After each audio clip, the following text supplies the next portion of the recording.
sound of an owl, isn't it? An owl is probably within earshot here at Bartlett Park. But if you woke up in the middle of the night and outside your bedroom window you heard that whoo, whoo, whoo, whoo, what kind of an owl is it? What kind? Not a barred. What kind? Barred owl? A barred owl? That's a good guess. It's not a barred owl. Not a barred owl. It's the other big owl. Young man over there. He had his hand up. No? Snowy owl? That's a good guess. It's not a snowy owl. What's the other big owl we have locally? Great horned owl in the back row. Great horned owl.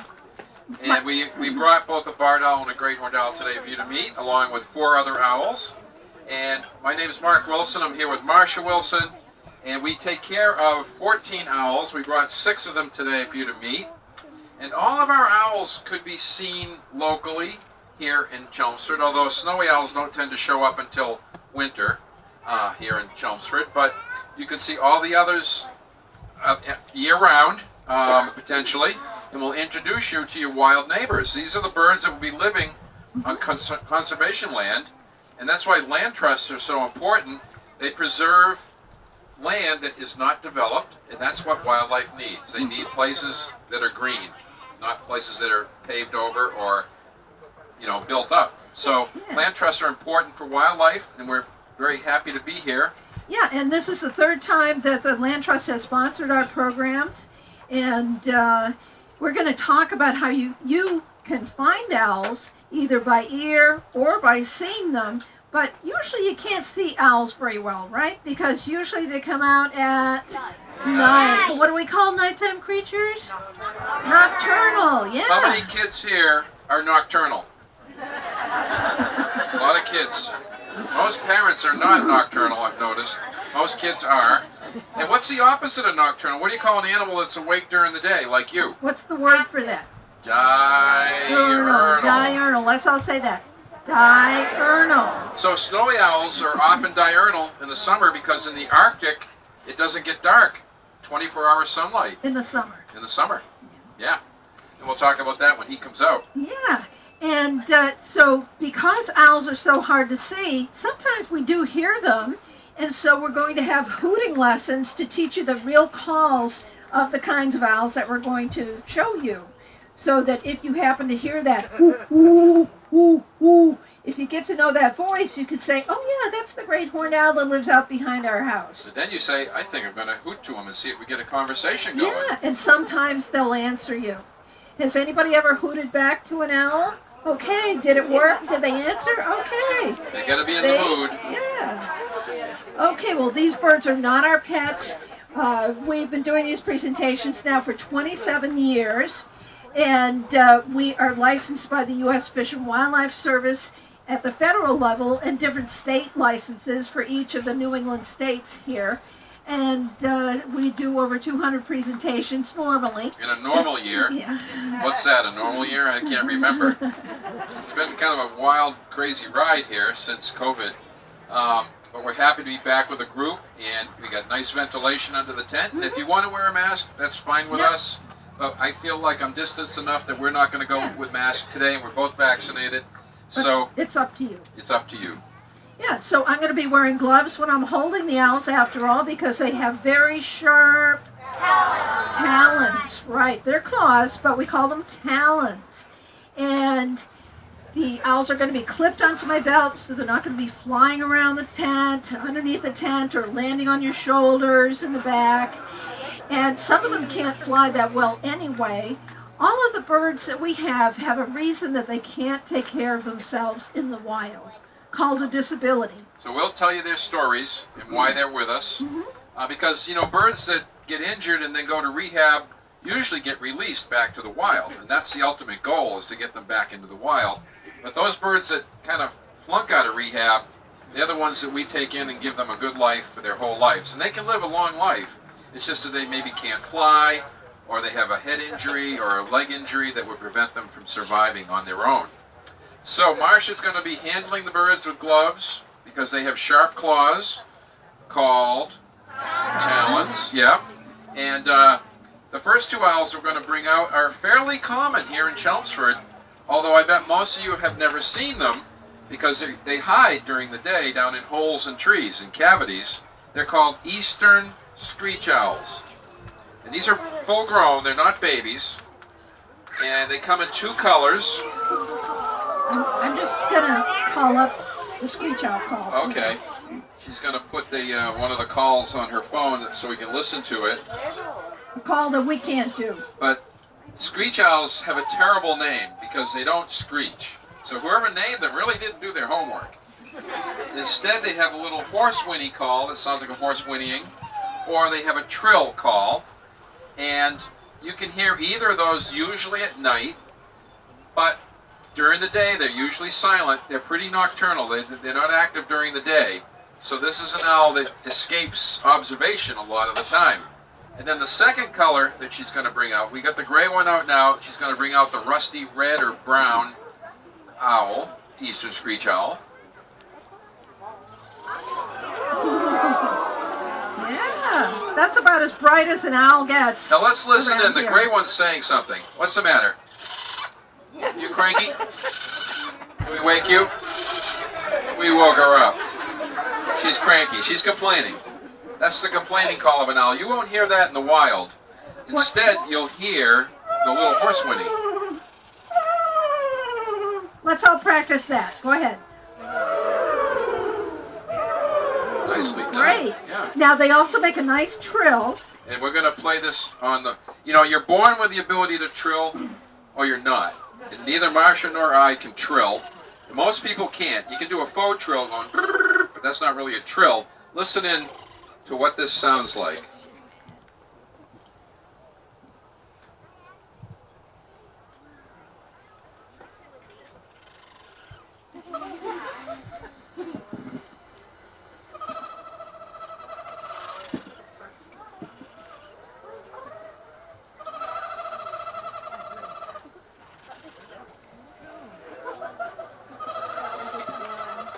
Can anybody do that? That's pretty good. Kind of sounds like a great tree frog. Yeah. Great tree frogs are more explosive in their sound. They go... Thank you, Mark. Okay, nice. Yeah, so they make those 2 calls, and screech owls live in people's yards as well as out in wilder places. As a matter of fact, I'd be a little surprised, Mark, wouldn't you, if there wasn't a screech owl somewhere here at Bartlett Park. How many acres here at Bartlett Park? Any of the land trust people know how many acres we have? No? They can work on that detail while we're talking. Anyway. So one of the ways to attract screech owls to your property or neighborhood is to put up a house for them. This is a birdhouse designed for screech owls. Has a 3.5-inch hole made out of 6 pieces of wood. It's pretty easy to build, and you can put this up about 10 feet in a hardwood tree, up 10 feet high, and don't face it to the north or northeast because that's where the prevailing direction of storms comes from, winter storms.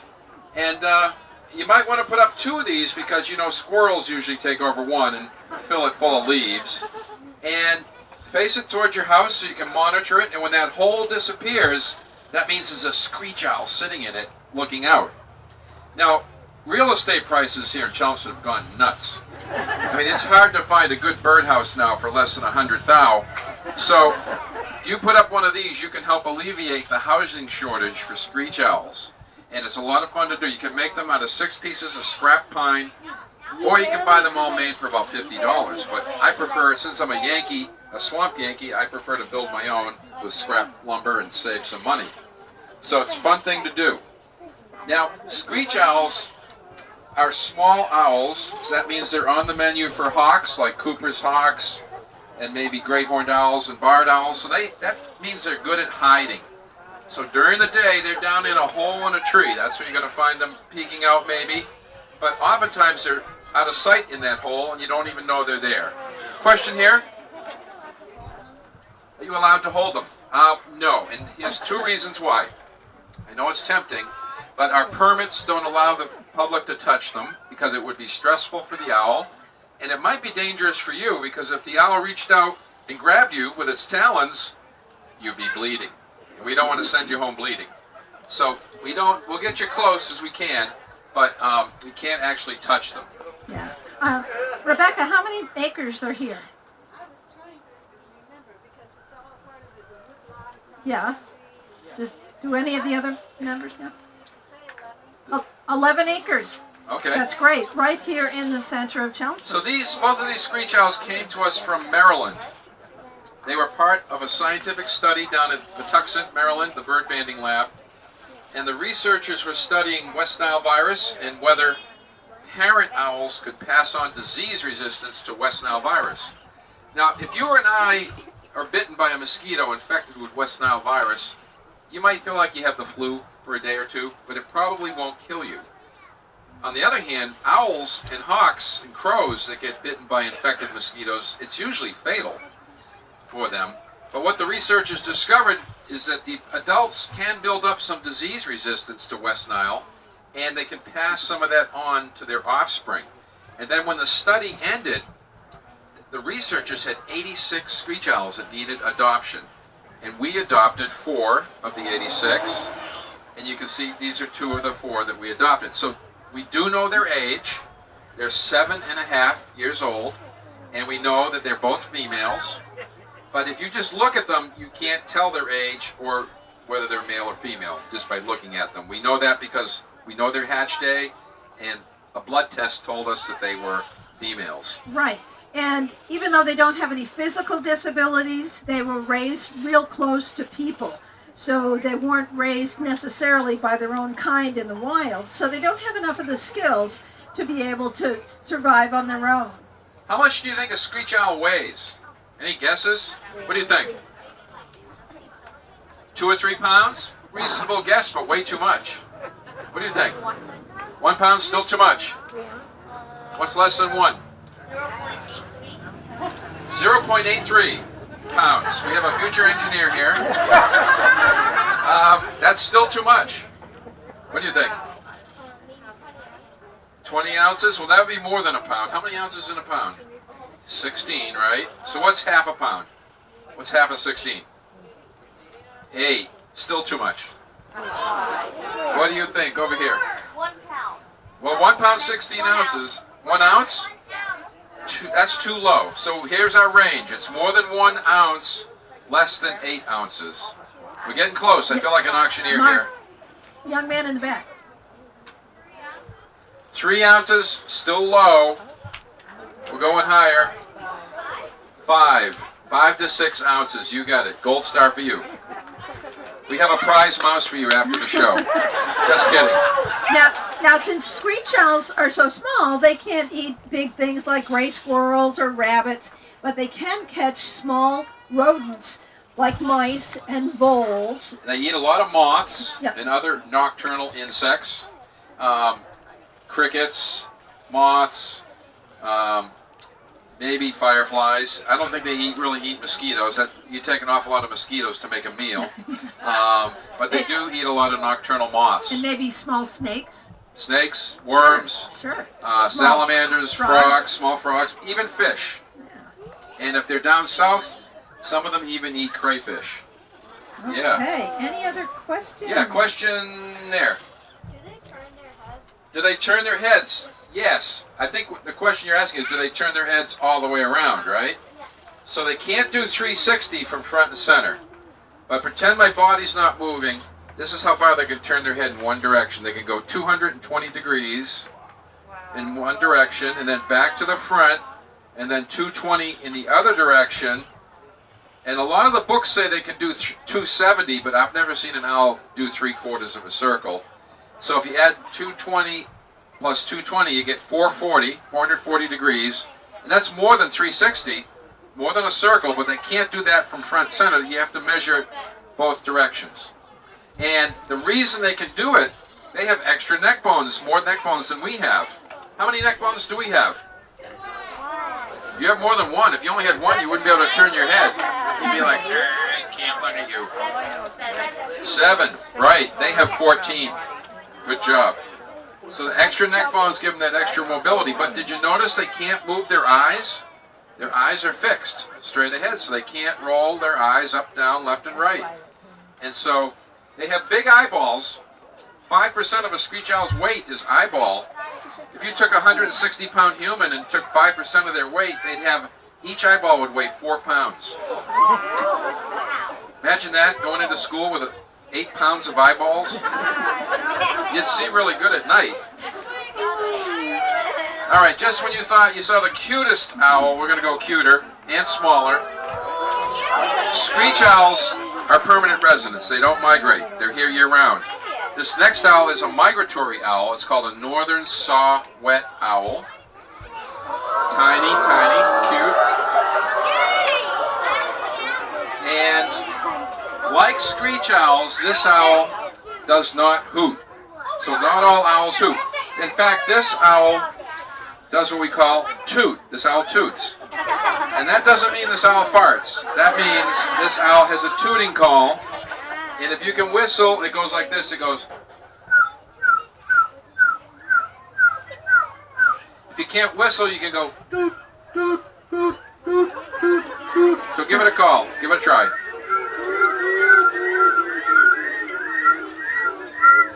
Okay, now do that for 20 minutes. Just kidding. And you know that this owl got its name in the old days. If you had a saw and you were cutting firewood and your saw got dull, you would sharpen your saw with a file. And the sound of the file on those steel teeth would make a sound that sounds like this owl would go. Someone thought, hey, that sounds like that owl we're hearing. Let's call it a saw-whet owl. Saw-whet means wet your saw or sharpen your saw. Now, this owl probably doesn't nest too commonly in Chelmsford. And it does migrate through here, though. So in late October, early November, hundreds of these owls migrate through this area. Just to show you how many we have come through here, several Halloweens ago, I was down in Lincoln, Massachusetts, at Drumlin Farm with a bird bander, and we were banding saw-whet owls that night.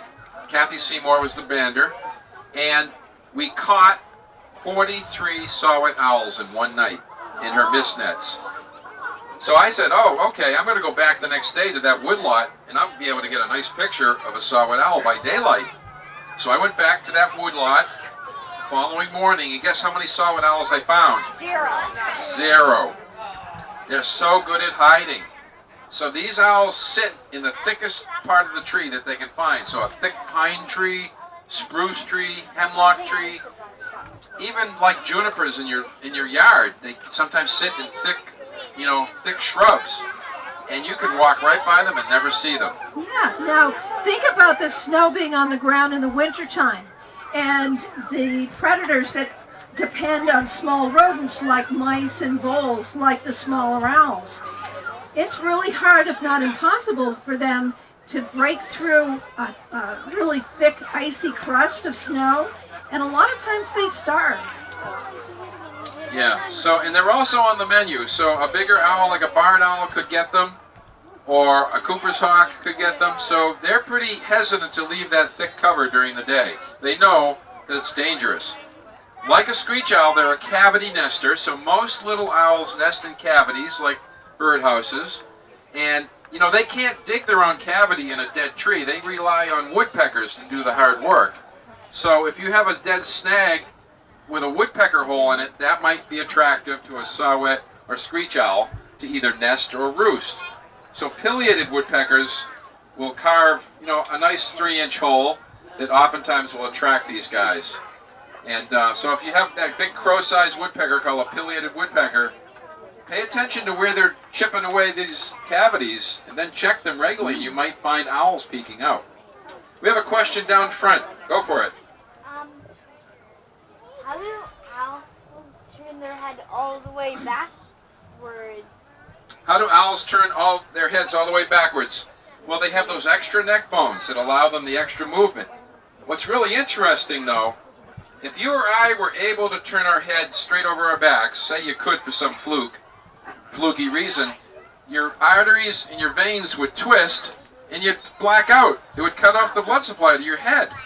And you don't see owls fainting, do you? No, they have a special blood supply that allows them to turn their head 220 degrees and still get blood flow to the brain. Very handy. Now, Very handy. This is a very lucky owl. She was rescued in the middle of the road in Revere. She had been hit by a car or a truck 2 years ago, and somebody rescued her. They realized that she needed help because her head was upside down and her right wing was broken. So they were able to scoop her up and bring her to New England Wildlife Center in Weymouth. And after 4 months of wildlife rehabilitation, the head righted itself, and they determined right away that she hadn't broken her neck. Fortunately, she had a neurological injury called torticollis that causes the head to tilt to one side or the other, and hers was really upside down. She did have a broken right wing, and that really couldn't be mended perfectly, so she can't fly well enough to be able to be released. And she weighs in at 2 to 3 ounces. Wow. And she's not the smallest owl in North America. That would be the elf owl, which is found out west in the arid regions of Texas, Arizona, New Mexico, a little bit of California. And they're the size of a sparrow. So this owl is small, but there are even a few smaller owls in the western U.S. Question here. You forget? Okay. Mark, you we'll come back. have a picture of an elf owl in a hole, don't you, in your book? Yeah, I'm not going to bring that out, but I'm Right. going to take some more questions. Go for it. One time, I looked into a hole, and I found You said one time you looked into a hole and found a teeny tiny elf owl in it. Where were you out in the Sonoran Desert? Maybe not. Well, you might have seen a baby owl. It probably wasn't an elf owl, though. It might have been a baby screech owl. Yeah, because they're small when they're babies. They come out of an egg this big. So they got to fit into an egg that size. When they first hatch, they're naked, they're blind, they're helpless, and that's probably what you saw. An elf owl would be similar, but you'd see that out west, not here in Chelmsford. Yes? What's this owl over here? That's a snowy owl. He'll come out last. You'll get a nice view. You remembered. Go ahead. It looks like it's pretty big. Well, an owl can go more than 360. It just isn't from front and center. So, picture this. The owl turns its head 220. You stop measuring from here, and it can go 440 degrees all the way around. But if you measure from the front and center, they can only do 220. So you know what I mean? It all depends where you start measuring from. Think about it. It's geometry. Mark? You don't do geometry? What grade are you in? 4th grade? It's coming, believe me. All right. Mark, we have a present for you from the next owl. Oh, a nice pellet. And this is what they cough up. If you ate chicken last night for dinner and you were an owl, you'd be coughing up the bones and feathers. This owl had a nice white mouse. 10 hours later, it coughed up this nice little pellet. Doesn't come out of the rear end, this is out of the mouth, so it's regurgitated. Have any of you ever taken apart an owl pellet? Maybe in school or at Scouts? Okay. Good. And you know, once in a blue moon, an owl at our programs will cough up a pellet in front of the audience. It hasn't happened in a while, so we'll see if this next owl might cough up a pellet. Yeah, so owl pellets are one of the signs that you want to look for outdoors when you're walking around. Looking for owls. Hello. Just keep talking. And so owl pellets can help you find owls. The other sign that we've seen a couple of the owls do already is whitewash. That's a polite word for bird droppings. And so you might notice that on the ground as well. This is a barred owl. How does it get its name, Marcia? Gets its name from the bars, the pattern that run from shoulder to shoulder. They're bars. These are stripes down here. Stripes are vertical, Yep. bars are horizontal. And I bet a lot of you have heard barred owls. They go, "Woo, woo, woo, woo, woo, woo, woo." Anybody ever heard that? Okay. A lot of hands. All right. Well, if you put words to it, like my mom taught me to do when I was 6 years old, she said, if you memorize, who cooks for you? Who cooks for you all? You'll remember, who all. So, who cooks for you? Who cooks for you all? I'll do it and you can do it. whaw. Go ahead. Okay, and then sometimes they skip the first 6 notes and they just do the you-all part. They go whaw. Go ahead. Whaw. Okay. And then there's another call. If 3 or 4 of them get going all together, it's called caterwauling. And it goes like this. It goes.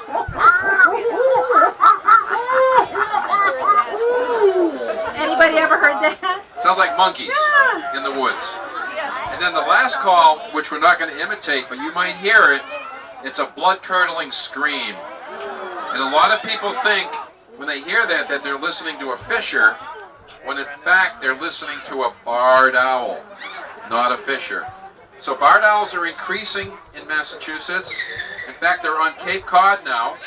And 20 years ago, this was a rare bird on Cape Cod. Now they're breeding in many towns on the Cape. And I think, I hate to say it, but I think they're out-competing screech owls in some areas. And screech owls are starting to become uncommon in some towns as barred owls get more common. Now, they will use a birdhouse, but of course it has to be a lot bigger than the one up here. It has to have an 8-inch hole, and it's a bigger floor plan, and it has to go up 20 to 30 feet in a tree. And that would take 2 or 3 people to put that up. But they often will use a box. There's also a housing shortage in Chelmsford for barred owls. So it's worth putting up a box or buying one if you don't want to make your own. They eat a lot of cool things. They eat salamanders and frogs and fish. They love chipmunks and flying squirrels. They will take red squirrels. Occasionally they'll take small birds. If you see one at your bird feeder sitting outside the house there just kind of at the bird feeder, it's not likely going to catch a bird. It's more likely looking for mice that are coming in to eat spilled bird seed on the ground. So they're often waiting for rodents to show up underneath the bird feeder. Yeah, and that happens pretty frequently during the wintertime when there's a heavy snowpack that they can't break through. They don't have very big feet, and they don't weigh very much. They only weigh about 1.5 to 2 pounds. So this bird's 1.5 pounds. Yep. And so they can't really punch through icy snow or really, really deep snow. Now, this is another lucky owl. She was found in the middle of the road or side of the road somewhere in New Hampshire, hit by a car or a truck. That's not why she's lucky, though. She's lucky she was rescued. Right. And brought to a wildlife rehabilitator in New Hampshire. And she realized right away that she had a broken wing. And so she took her to a vet, and they examined her, they x-rayed the wing, and it turned out that that wing just couldn't be repaired. So you can see how that right wing's hanging down. It's not being held up close to the body like the other wing is. And so she gets a handicap ramp in her aviary because she can't fly, and she doesn't want to be on the ground. So most owls don't want to be sitting on the ground, maybe except for snowy owls, which will sit on the ground a lot. And she could live into her 20s or 30s.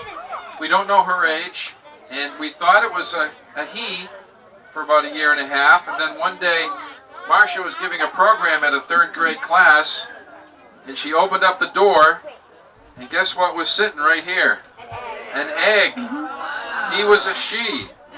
Who knew? And so, I know someone's going to ask me, what did we do with the egg? So, it wasn't fertile, so it wasn't going to hatch, so I took it and put it on the compost pile, and I think a raccoon ate it. So it made a nice meal for a raccoon. Now, when you look at an owl's face, you'll notice that there's a big circle of feathers, or many circles, around each eye. Mark, what are those called? Those are called facial discs, and they help an owl hear. So if you want to hear like an owl, try this. Take your hands, hold them up, palms forward, cup your hands, and with your palms still forward, put them behind each ear. And you've just extended your ears. You're collecting more sound when you do that. And that's how an owl can hear the smallest little sounds and really pick up on small mice rustling in the forest floor. Right, because birds' ears are right on the side of their head. Right behind the eyes.